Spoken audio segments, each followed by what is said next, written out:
ये त्रैमासिक के लिए भी उपयोगी है, वार्षिक के लिए भी उपयोगी है, अर्धवार्षिक के लिए भी उपयोगी है कि ये जो प्रश्न बनाए गए हैं ये टॉपर स्टूडेंट्स ने बनाए हैं। मैं यानी कि मैंने बहुत सारे टॉपर स्टूडेंट्स से कांटेक्ट किया है, तो क्वेश्चन बताऊंगा ये जरूर आएंगे। सो चलिए स्टार्ट करते हैं, वीडियो को लास्ट तक देखना। हेलो गाइस, नमस्कार, आप सभी का स्वागत है आज के इस न्यू लेक्चर में। गाइस मेरा नाम है रुपेश पांचाल, आप देख रहे हो आपके अपने इस ऑफिशियल यूट्यूब चैनल को। सो गाइस चलिए स्टार्ट करते हैं। गाइस आज के जो वीडियो है ना ये बहुत ही ज्यादा उपयोगी होने वाली है और बहुत ही ज्यादा जरूरी होने वाली है। क्यों?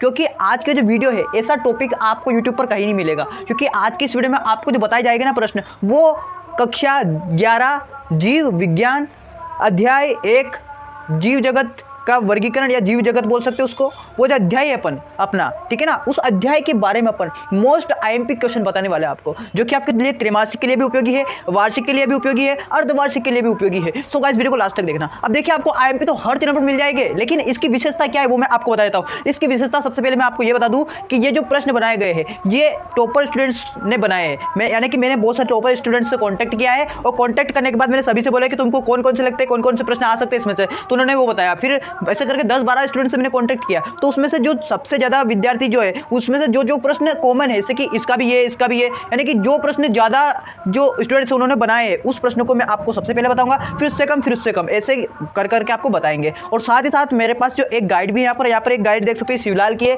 शिवलाल दीर्घदर्शी का, जो कि आप देख सकते हो भरोसेमंद गाइड है, जिससे पढ़ करके आप 90% ला सकते हो। इसमें से भी मैं आपको मोस्ट टाइम पे बताने वाला हूँ। सो गाइस वीडियो को लास्ट तक देखना, और इस बात की गारंटी मैं लेता हूं आपसे कि जो क्वेश्चन बताऊंगा ये जरूर आएंगे। सो चलिए स्टार्ट करते हैं, वीडियो को लास्ट तक देखना। हो सके तो वीडियो को एक लाइक जरूर कर दो यार, शेयर कर दो दबा करके, या शेयर करने में कोई पैसा नहीं जाता, सभी की हेल्प कीजिए, सभी की मदद कीजिए, ताकि आप भी आगे बढ़ेंगे। शिक्षा को बांटने से शिक्षा मिलती है।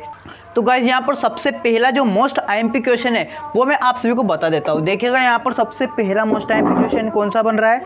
सबसे पहला मैं इसमें से देखता हूँ, ये देखिए, जीवों को वर्गीकृत क्यों किया जाता भैया, जीवों को वर्गीकृत करना क्यों आवश्यक है। जीव जो रहते हैं, मैं आपको इसको समझा रहा हूं, जीव जो है इनका वर्गीकरण क्यों जरूरी है। जीवों का हम वर्गीकरण करते हैं, यह वर्गीकरण क्यों जरूरी है। तो चलिए सबसे पहले ये मोस्ट आईएमपी क्वेश्चन समझते हैं, उसके बाद अगला समझने वाला है। आज पूरा अध्याय को अपन मोस्ट आईएमपी करके खत्म कर देंगे, बहुत ही वन शॉट वाली वीडियो है, ठीक है ना। तो देखिए सबसे पहले तो वर्गीकरण का अर्थ जानना पड़ेगा। वर्गीकरण, सिर्फ वर्गीकरण का अर्थ देखिए, वर्गीकरण यानी कि बांटना, अलग अलग समूह में विभाजित करना, उनकी कुछ समानताएं कुछ असमानताओं को देखकर क्या है उनको अलग अलग समूह में रख दिया। जैसे कि मान के चलिए कोई अगर हम जीवों की बात करें कि जीव वर्गीकरण किसे कहते, जैव वर्गीकरण किसे कहते हैं, तो जैसे कि जीव वर्गीकरण किया जाता है ना, तो उनकी क्या कुछ समानताएं देखी जाती है, कुछ असमानताएं देखी जाती है, और फिर जो जीव में समानता है उनको एक समूह में, जिन जीव में जो जो असमानता है उनको अलग अलग समूह में ऐसे विभाजित किया जाता है। इसको हम वर्गीकरण बोलते हैं। अब वर्गीकरण भैया जो जरूरी क्यों है ये पूछ रहा है प्रश्न, है ना। तो हमने सबसे पहले तो ये तो समझा दिया कि जीव वर्गीकरण क्या है। अब वर्गीकरण आवश्यक क्यों है, तो देखिए मैं आपको बताऊं। मान के चलिए बहुत सारे ने बताया होगा आपको, मान के चलिए 2 दुकानें हैं, वो 2 दुकान है बुक्स की, है ना। अब एक दुकान पर क्या कर रखा उसने इंग्लिश की बुक्स, हिंदी की भी, सबकी एक जगह इकट्ठी करके रख दी, सब क्लास की मिक्स में मिला दी उसने, फर्स्ट सेकंड थर्ड फोर्थ, है ना, 10वीं 12वीं सबकी। और एक ने क्या कर रखा है, एक ने 10वीं की अलग, 11वीं के अलग, 12वीं के अलग, और साइंस के अलग, आर्ट्स के अलग, है ना, फिजिक्स केमिस्ट्री बायोलॉजी सबके अलग अलग है ना, ऐसे ऐसे करके, इंग्लिश मीडियम के अलग, हिंदी मीडियम के अलग, और एक ने सारी एक में मिला दी। तो ये बताइए ज़्यादा टाइम किसको लगेगा ढूंढने में, इसको या इसको, है ना। इसको कम लगेगा ना, इसको ज़्यादा लगेगा। क्यों? क्योंकि भैया इसने वर्गीकरण नहीं कर रखा है और इसने वर्गीकरण कर रखा है। तो वर्गीकरण क्यों आवश्यक है, ताकि हम उनका अध्ययन आसानी से कर सके, उन्हें आसानी से खोज सके, आसानी से निकाल सके, कोई नई बुक्स जो है उसको आसानी से ढूंढ सके। मान के चलिए कोई ग्राहक आया कि भैया मुझे कक्षा 10वीं की हिंदी की बुक्स दे दीजिए, है ना, और ये पैसे ले लीजिए। तो कौन सबसे जल्दी, मतलब मान के चलिए ये दुकान पर आया, तो इस दुकान वाला का कितना टाइम लग जाएगा, उसको 1 घंटा भी लग सकता है, तो वो चला ही जाएगा। और ये वाला फटाक से 1 मिनट में निकाल करके दे देगा, ये लो भाई साहब, फटाफट से उसका भी काम हो जाएगा, उसका काम हो जाएगा। तो देखिए सबसे पहला जो अपना पॉइंट आ जाएगा, क्यों जरूरी है वर्गीकरण करना। सबसे पहला पॉइंट कि जीव जो है, जीव इनका अध्ययन आसानी से हो सके, आसानी से हो सके। इसलिए सबसे पहला पॉइंट क्या है, ताकि जीवों का अध्ययन सफलतापूर्वक, आसानीपूर्वक एवं बहुत ही सरलतापूर्वक हो सके। आप ऐसा भी लिख सकते हो, जीवों का अध्ययन आसानी से हो सके, जीवों का अध्ययन सरलता से हो सके, है ना, कोई कठिनाई ना आए। यानी कि 3-3 पॉइंट भी बना सकते हो एक पॉइंट से, ठीक है। उसके बाद दूसरा अध्ययन क्या आ जाएगा कि बहुत सारे नए नए जीवों की खोज हो सके, है ना, नए जीवों की खोज हो सके। ऐसे बहुत सारे कारण हैं। नए जीवों की खोज भी तो उसी से होगी, ठीक है ना। और कोई जो प्रजाति, मान के चलिए कोई विलुप्त होने की कगार पर है कोई प्रजाति, तो उसका जो है उसका क्या संरक्षण किया जा सकता है। ऐसे बहुत सारे कारण हैं। अब हम गाइड में देख लेते हैं, गाइड में क्या दिया है। गाइड में एक तो दिया हुआ अध्ययन की सुविधा, अर्थात अध्ययन सरलता से करना। दूसरा, विभिन्न जीवों के मौलिक या प्राकृतिक संबंधों को स्पष्ट करना। ये आपको समझ में नहीं आएगा, इसमें सिर्फ 2 ही पॉइंट दे रखे हैं, तो आप सिर्फ यही याद कर लेंगे, ठीक है ना। आई होप कि आपको ये समझ में आ गया होगा। चलिए अगला क्वेश्चन देखते हैं अपन।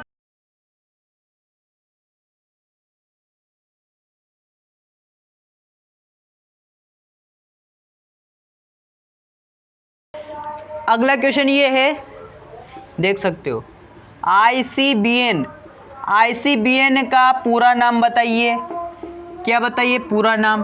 तो देखिए मैं आपको बता दूं, यहाँ पर आईसीबीएन की जगह और भी दे सकता है, तो मैं आपको सारे के नाम याद करवा दूंगा पूरी ट्रिक के साथ, पूरे अच्छे तरीके के साथ, पूरा अभी याद हो जाएगा, 2-3 मिनट लगेंगे। देखिए एक तो था आईसीबीएन का मतलब मैं आपको बता देता हूँ। आई से बनता है इंटरनेशनल, क्या बनता है, इंटरनेशनल।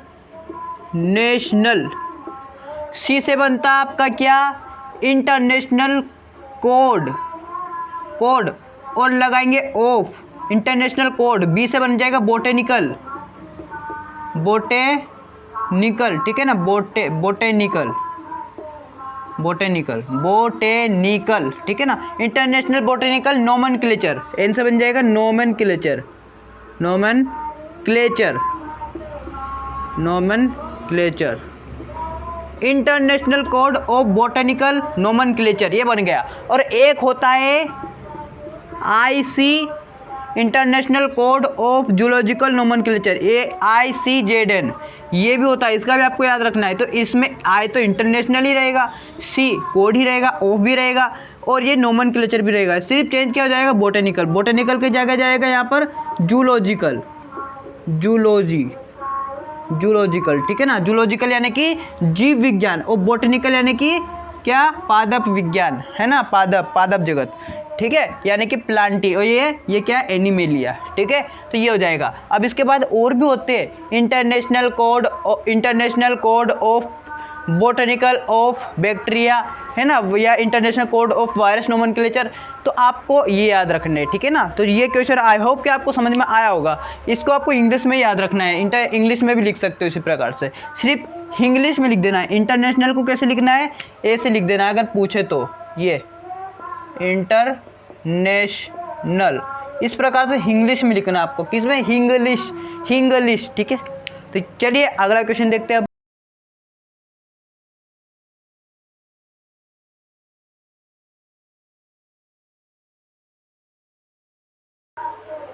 अगला क्वेश्चन देखिए, ये है हर्बेरियम क्या है, हर्बेरियम से क्या समझते हो, हर्बेरियम का अर्थ स्पष्ट कीजिए। कुछ भी आ सकता है। हर्बेरियम देख सकते हो यहाँ पर गाइड में भी दिया हुआ है, और जो विशेषज्ञ, जो टॉपर स्टूडेंट्स हैं, उन्होंने भी ज़्यादातर यही क्वेश्चन को मोस्ट बताया है, तो मैं इसको सबसे ज़्यादा प्रायोरिटी दूंगा। और एक जीव को वर्गीकरण, वो भी, ये जो भी क्वेश्चन बता रहा हूँ सभी 1 नंबर ही है, ठीक है ना। देखिए अब हर्बेरियम, देखिए गाइड में क्या दिया है कि हर्बेरियम पौधों का वह संग्रह है जिसमें पौधों को सुखाकर, दबाकर, कागज की शीटों पर वर्गीकरण की, देखिए सुखाकर, इसमें क्या किया जाता है ना कि पौधे जो है, पौधे उनको सुखाकर, दबाकर, और हर्बेरियम की जो शीट होती है उस पे उस पर क्या चिपका दिया जाता है, ठीक है ना, चिपका दिया जाता है, ताकि भविष्य में क्या है उसका अध्ययन कर सके। कौन अध्ययन कर सके, एक तो विद्यार्थी और वैज्ञानिक, ये जो लोग हैं ये इसका क्या कर सके, ये इसका अध्ययन कर सके। क्या कर सके, इनका अध्ययन कर सके। ठीक है, तो इस ये है हर्बेरियम। ठीक है ना, मैं आपको पूरा उत्तर नहीं बता रहा हूँ, मैं आपको सिर्फ समझा रहा हूँ, आपको उत्तर कहीं और देखना है अच्छे से। ठीक है ना, ताकि मैं आपको हिंट दे रहा हूँ ताकि आपको दिमाग में रहे। ठीक है ना, उत्तर तो हर कोई निकाल कर दे देगा आपको। ठीक है ना, लेकिन इसे समझाएगा नहीं। चलिए अगला क्वेश्चन देख लेते हैं।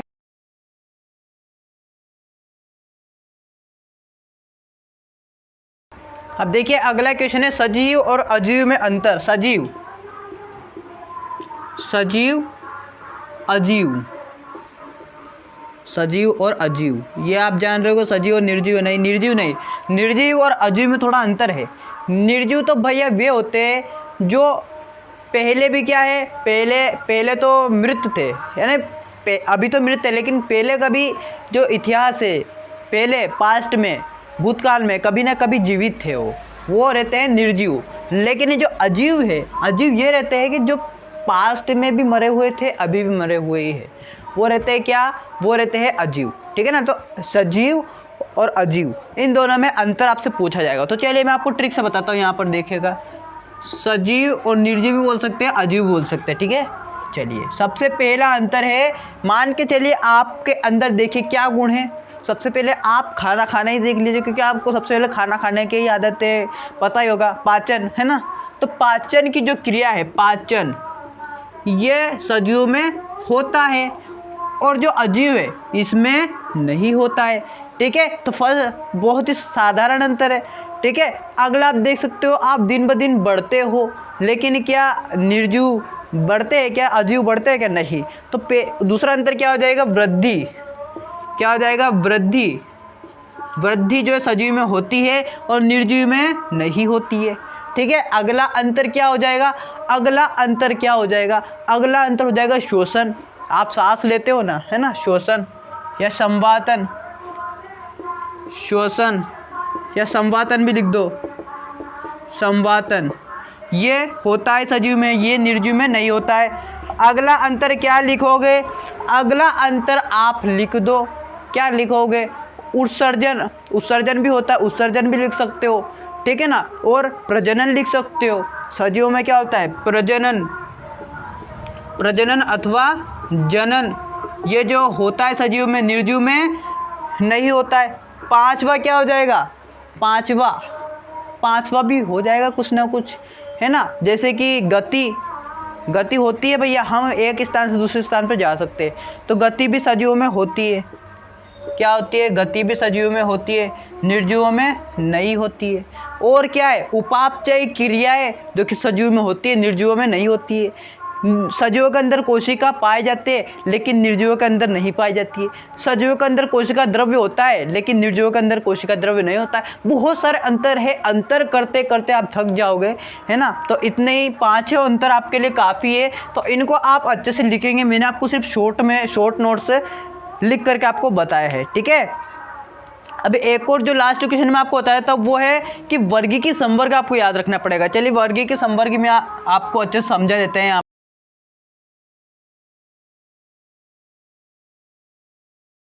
चलिए वर्गीकी संवर्ग, वर्गीकी संवर्ग है एक तो संवर्ग, और एक और याद कर लेना वर्गीकी संवर्ग साधन, जैसे कि बहुत सारे बताए ना, वो सुखाकर दबाकर, हर्बेरियम हो गया, है ना, ऐसे बहुत सारे रहते हैं, वो वर्गीकी संवर्ग साधन। लेकिन वर्गीकी संवर्ग समझ लो, वर्गीकी संवर्ग जो कि उनको बांटा जाता है ना, जैसे कि मान के चलिए सबसे पहले आती है जाति, है ना। वर्गीकरण की सबसे छोटी जो इकाई है वो है जाति।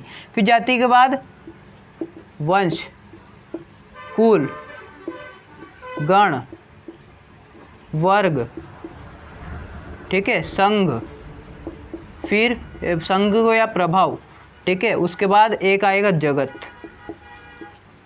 ठीक है, जगत, ये होते हैं।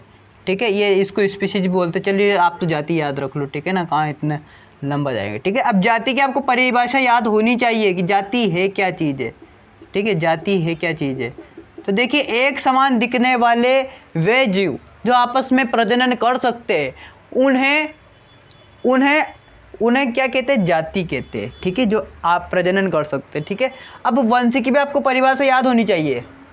वंश क्या है, तो वंश क्या है, वंश जाति से मिलकर बनता है, और वंश से मिलकर क्या बनता है, कुल। कुल से मिलकर बनता है गण, गण से मिलकर के वर्ग, वर्ग से संघ या प्रभाव, और संघ प्रभाव से जगत। ठीक है ना, जगत जो है वर्गीकरण की सबसे बड़ी इकाई है, और वर्गीकरण की मध्यम इकाई कौन है, बीच की इकाई, तीन इधर छोड़ दो, तीन इधर छोड़ दो, ये वर्गीकरण की मध्यम इकाई है। इनको अच्छे से याद रखना है, एक तो गण, एक जाति और एक जगत। इन तीनों में से अवश्य करके प्रश्न पूछा जाता है। पूछ लिया जाता है ऑब्जेक्टिव में वर्गीकरण की सबसे छोटी इकाई कौन सी है, तो क्या हो जाएगा, जाति। पूछ लिया जाता है मान के चलिए वर्गीकरण की सबसे बड़ी इकाई कौन सी है, तो वो है जगत। वर्गीकरण की मध्यम इकाई कौन सी है, तो वो जाएगी आपकी गण। ठीक है ना, इस प्रकार से मैंने आपसे जो भी मोस्ट टाइम पे क्वेश्चन बने वो मैं आप सभी को बता चुका हूँ। अब चलिए हम यहीं पर आप सभी से विदा लेते हैं और हम मिलेंगे किसी नए इंटरेस्टिंग वीडियो के साथ। तब तक के लिए जय हिंद, जय भारत। चैनल को अभी सब्सक्राइब कर दो, वीडियो को ज़्यादा से ज़्यादा शेयर कर दो और लाइक भी कर देना, एक अच्छा सा कमेंट कर देना। चलिए नमस्कार।